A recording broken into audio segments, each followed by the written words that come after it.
ये कहानी है जंगल में रहने वाले एक ठग की दो बेटियों की, जो जंगल से गुजरने वाले मुसाफिरों को छल कपट से लूटकर उनका कत्ल कर देती। पर फिर एक दिन एक ऐसा मुसाफिर आया जिससे उन सब की जिंदगी बदल गई। एक गुस्सैल राजा ने अपने पुत्र के किसी दोष के कारण उसे देश निकाला दे दिया। राजकुमार ने दुखी मन से अपने गुजारे के लिए 4 लाल और कुछ स्वर्ण भी अपने साथ ले लिए और भरे हृदय से अपने पिता का महल छोड़ दिया। चलते चलते वो जब शहर से कुछ दूर पहुंचा तो उसे एक साधु का आश्रम दिखाई दिया। राजकुमार उस साधु को दंडवत प्रणाम करके एक तरफ बैठ गया। जब साधु ने उसकी मायूस शक्ल और देह पर कीमती वस्त्र देखे तो साधु ने उससे पूछा, बच्चा तुम कौन हो और यहाँ कैसे आए? राजकुमार बोला, महाराज मैं राजा चंद्रगुप्त का पुत्र महेंद्रगुप्त हूँ। मुझे मेरे पिता ने देश निकाला दे दिया है, इसीलिए मैं परदेश जा रहा हूँ। रास्ते में आपका आश्रम दिखाई दिया तो मेरे मन में आया कि आपके भी दर्शन करता चलूं। साधु ने महेंद्रगुप्त की बात सुनकर कहा, वत्स तुम नेक इंसान हो और परदेश जा रहे हो,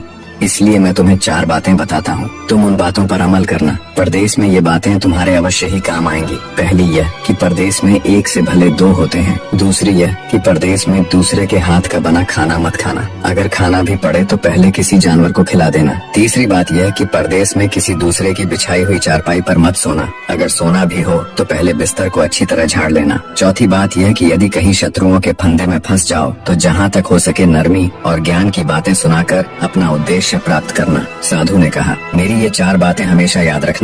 साधु की बातें सुन साधु को प्रणाम कर राजकुमार परदेश चल पड़ा। जब चलते चलते बहुत दिन बीत गए तो वह एक जंगल में पहुंचा। वहां उसने देखा कि एक चील एक कछुए के बच्चे को लेकर उड़ी जा रही है। संयोगवश बच्चा उस चील के पंजे से निकलकर गिर गया। महेंद्रगुप्त ने कछुए के तड़पते हुए बच्चे को देखा तो उसे बड़ी दया आई। उसने मन में सोचा कि इस बच्चे को पालना चाहिए। इस बच्चे को पालने से 2 बातें होंगी। पहली तो यह कि इस बच्चे के प्राण बच जाएंगे और दूसरी यह कि साधु द्वारा कही गई पहली बात भी पूरी हो जाएगी कि सफर में 1 से भले 2 होते हैं और इससे बातें करते हुए दिन भी आसानी से बीतेंगे। यह सब सोचकर महेंद्रगुप्त ने बच्चे को अपने साथ ले लिया। अब सफर में उसके साथ वह कछुए का बच्चा भी हो लिया। कुछ दिन के सफर के बाद राजकुमार को एक अच्छा सा स्थान दिखाई पड़ा। उस स्थान पर पहुंचकर उसने कुछ खाया पिया और फिर कछुए के बच्चे से बोला, तुम यहाँ बैठे रहना, मैं जरा थोड़ी देर सो लूं। यह कहकर महेंद्रगुप्त एक पेड़ के नीचे सो गया। उसी पेड़ के ऊपर एक सांप और एक कौवा रहते थे।